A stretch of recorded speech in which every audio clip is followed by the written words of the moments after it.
Chapter 26. The Science of Kriya Yoga. The science of Kriya Yoga, mentioned so often in these pages, became widely known in modern India through the instrumentality of Lahiri Mahashaya, my guru's guru. The Sanskrit root of Kriya is Kri, to do, to act and react. The same root is found in the word karma, the natural principle of cause and effect.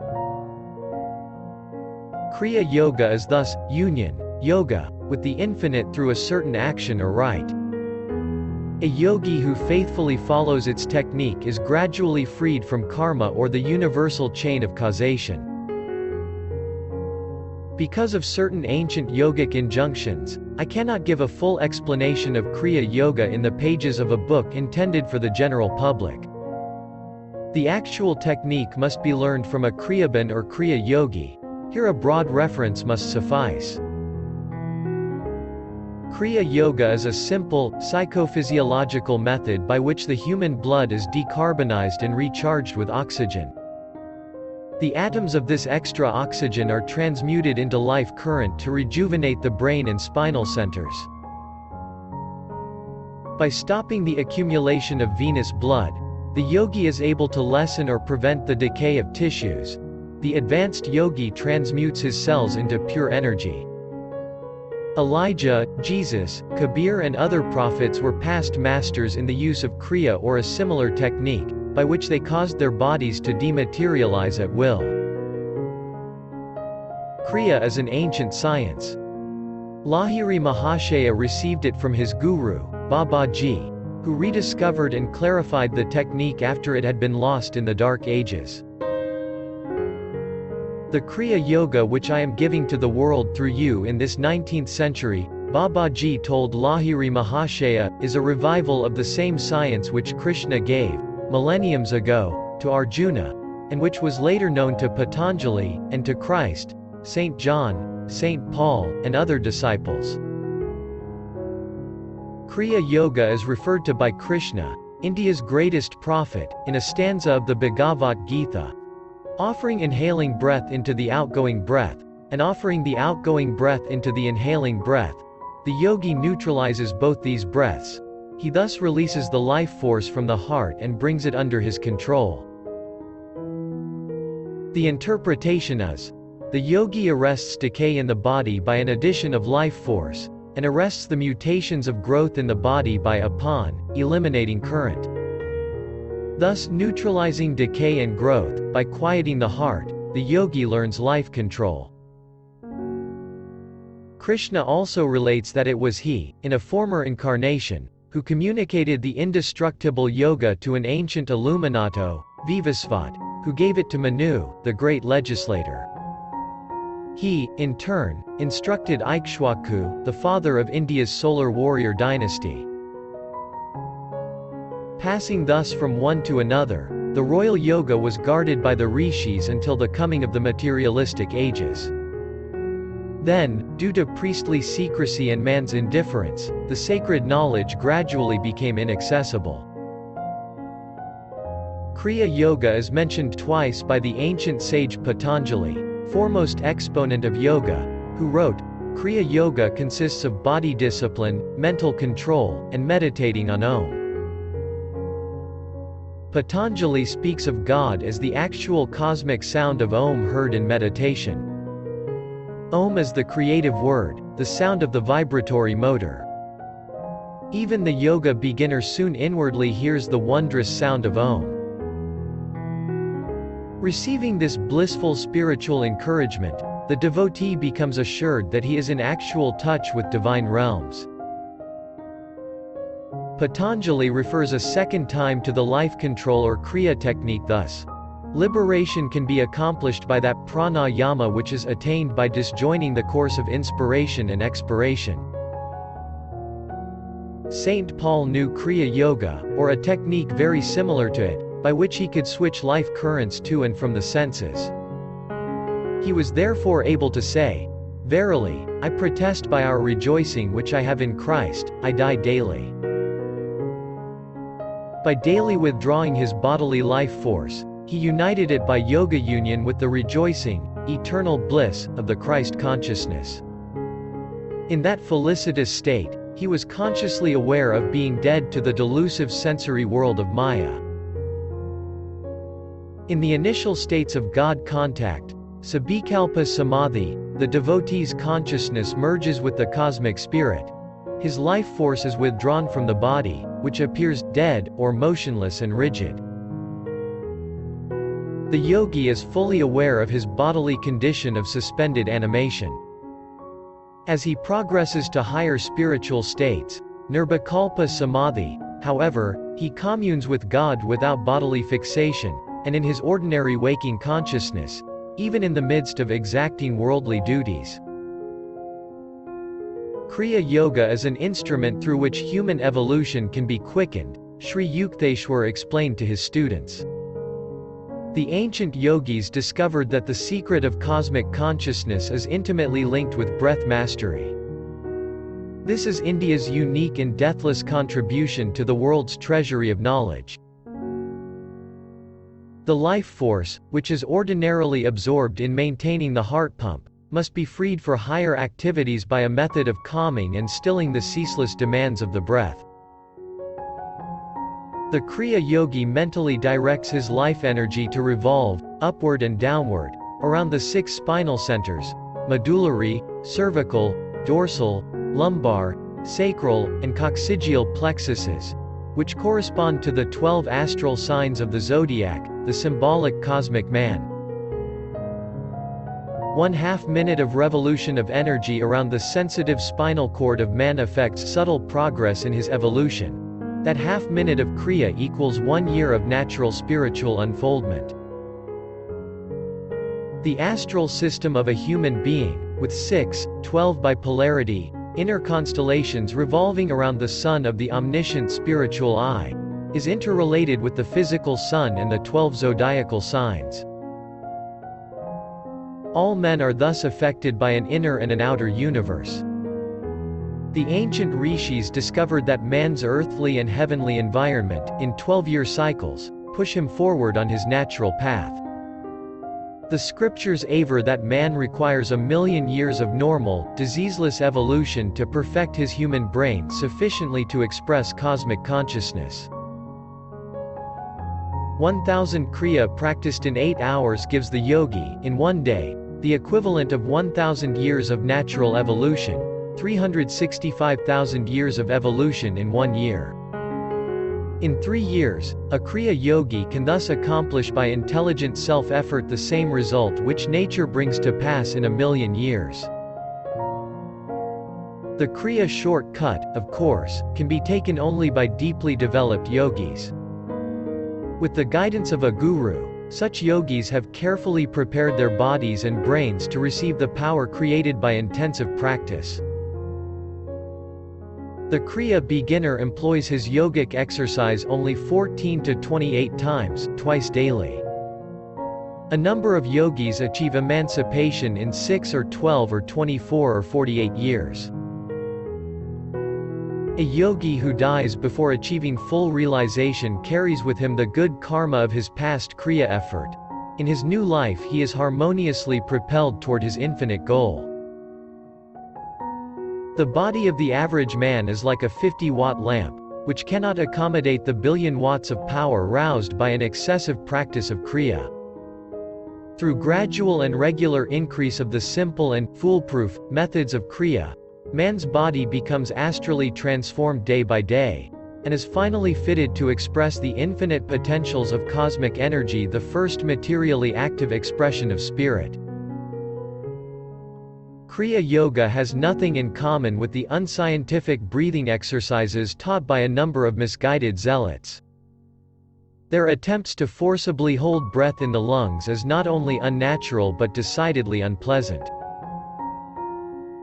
Kriya, on the other hand, is accompanied from the very beginning by an accession of peace, and by soothing sensations of regenerative effect in the spine. The ancient yogic technique converts the breath into mind. By spiritual advancement, one is able to cognize the breath as an act of mind, a dream breath. Many illustrations could be given of the mathematical relationship between man's respiratory rate and the variations in his states of consciousness.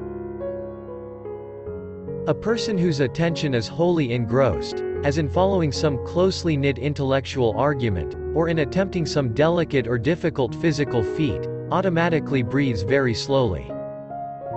Fixity of attention depends on slow breathing. Quick or uneven breaths are an inevitable accompaniment of harmful emotional states: fear, lust, anger. The restless monkey breathes at the rate of 32 times a minute, in contrast to man's average of 18 times. The elephant, tortoise, snake and other animals noted for their longevity have a respiratory rate which is less than man's. The tortoise, for instance, who may attain the age of 300 years, breathes only 4 times per minute. The rejuvenating effects of sleep are due to man's temporary unawareness of body and breathing. The sleeping man becomes a yogi. Each night he unconsciously performs the yogic rite of releasing himself from bodily identification, and of merging the life force with healing currents in the main brain region and the 6 sub-dynamos of his spinal centers. The sleeper thus dips unknowingly into the reservoir of cosmic energy which sustains all life. The voluntary yogi performs a simple, natural process consciously, not unconsciously like the slow-paced sleeper. The Kriya Yogi uses his technique to saturate and feed all his physical cells with undecaying light and keep them in a magnetized state. He scientifically makes breath unnecessary, without producing the states of subconscious sleep or unconsciousness. By Kriya, the outgoing life force is not wasted and abused in the senses, but constrained to reunite with subtler spinal energies. By such reinforcement of life, the yogi's body and brain cells are electrified with the spiritual elixir. Thus he removes himself from studied observance of natural laws, which can only take him by circuitous means as given by proper food, sunlight, and harmonious thoughts to a million-year goal. It needs 12 years of normal healthful living to effect even slight perceptible change in brain structure, and 1,000,000 solar returns are exacted to sufficiently refine the cerebral tenement for manifestation of cosmic consciousness. Untying the cord of breath which binds the soul to the body, Kriya serves to prolong life and enlarge the consciousness to infinity. The yoga method overcomes the tug-of-war between the mind and the matter-bound senses, and frees the devotee to re-inherit his eternal kingdom. He knows his real nature is bound neither by physical encasement nor by breath, symbol of the mortal enslavement to air, to nature's elemental compulsions. Introspection, or sitting in the silence, is an unscientific way of trying to force apart the mind and senses, tied together by the life force. The contemplative mind, attempting its return to divinity, is constantly dragged back toward the senses by the life currents. Kriya, controlling the mind directly through the life force, is the easiest, most effective, and most scientific avenue of approach to the infinite. In contrast to the slow, uncertain, bullock cart, theological path to God, Kriya may justly be called the airplane route. The yogic science is based on an empirical consideration of all forms of concentration and meditation exercises. Yoga enables the devotee to switch off or on, at will, life current from the 5 sense telephones of sight, sound, smell, taste, and touch.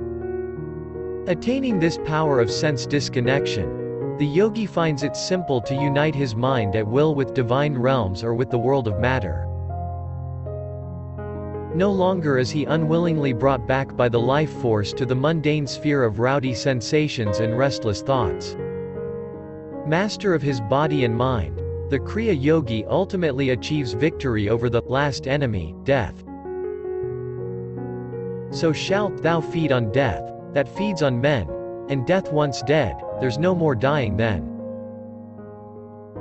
The life of an advanced Kriya Yogi is influenced, not by effects of past actions, but solely by directions from the soul. The devotee thus avoids the slow, evolutionary monitors of egoistic actions, good and bad, of common life, cumbrous and snail-like to the eagle hearts. The superior method of soul living frees the yogi who, shorn of his ego prison, tastes the deep air of omnipresence. The thraldom of natural living is, in contrast, set in a pace humiliating. Conforming his life to the evolutionary order, a man can command no concessionary haste from nature but, living without error against the laws of his physical and mental endowment, still requires about 1,000,000 years of incarnating masquerades to know final emancipation. The telescopic methods of yogis, disengaging themselves from physical and mental identifications in favor of soul individuality, thus commend themselves to those who eye with revolt 1,000,000 years. This numerical periphery is enlarged for the ordinary man, who lives in harmony not even with nature, let alone his soul, but pursues instead unnatural complexities, thus offending in his body and thoughts the sweet sanities of nature. For him, 2 times 1,000,000 years can scarce suffice for liberation. Gross man seldom or never realizes that his body is a kingdom, governed by Emperor Soul on the throne of the cranium, with subsidiary regents in the 6 spinal centers or spheres of consciousness. This theocracy extends over a throng of obedient subjects, 27,000 billion cells endowed with a sure if automatic intelligence by which they perform all duties of bodily growths, transformations, and dissolutions, and 50 million substratal thoughts, emotions, and variations of alternating phases in man's consciousness in an average life of 60 years. Any apparent insurrection of bodily or cerebral cells toward Emperor Soul, manifesting as disease or depression, is due to no disloyalty among the humble citizens, but to past or present misuse by man of his individuality or free will, given to him simultaneous with a soul, and revocable never. Identifying himself with a shallow ego, man takes for granted that it is he who thinks, wills, feels, digests meals, and keeps himself alive, never admitting through reflection, only a little would suffice.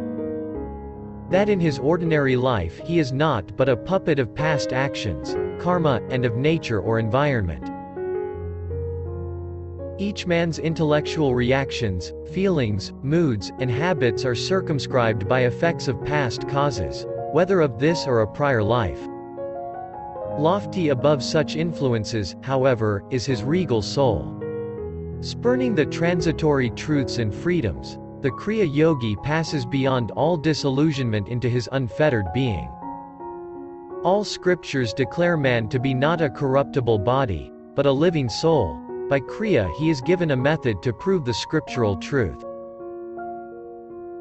Outward ritual cannot destroy ignorance, because they are not mutually contradictory, wrote Shankara in his famous Century of Verses.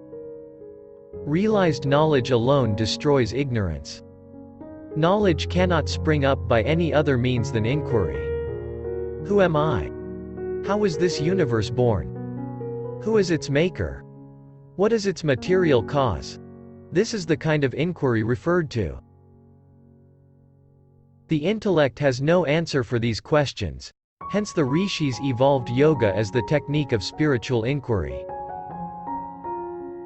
Kriya Yoga is the real, fire rite, often extolled in the Bhagavad Gita. The purifying fires of yoga bring eternal illumination, and thus differ much from outward and little effective religious fire ceremonies, where perception of truth is oft burnt, to solemn chanted accompaniment, along with the incense. The advanced yogi, withholding all his mind, will, and feeling from false identification with bodily desires, uniting his mind with superconscious forces in the spinal shrines, thus lives in this world as God hath planned, not impelled by impulses from the past nor by new witlessnesses of fresh human motivations. Such a yogi receives fulfillment of his supreme desire, safe in the final haven of inexhaustibly blissful spirit. The yogi offers his labyrinthine human longings to a monotheistic bonfire dedicated to the unparalleled God. This is indeed the true yogic fire ceremony, in which all past and present desires are fuel consumed by love divine. The ultimate flame receives the sacrifice of all human madness, and man is pure of dross. His bones stripped of all desirous flesh, his karmic skeleton bleached in the antiseptic suns of wisdom, he is clean at last, inoffensive before man and maker. Referring to yoga's sure and methodical efficacy, Lord Krishna praises the technological yogi in the following words. The yogi is greater than body-disciplining ascetics, greater even than the followers of the path of wisdom, jnana yoga, or of the path of action, karma yoga. Be thou, O disciple Arjuna, a yogi.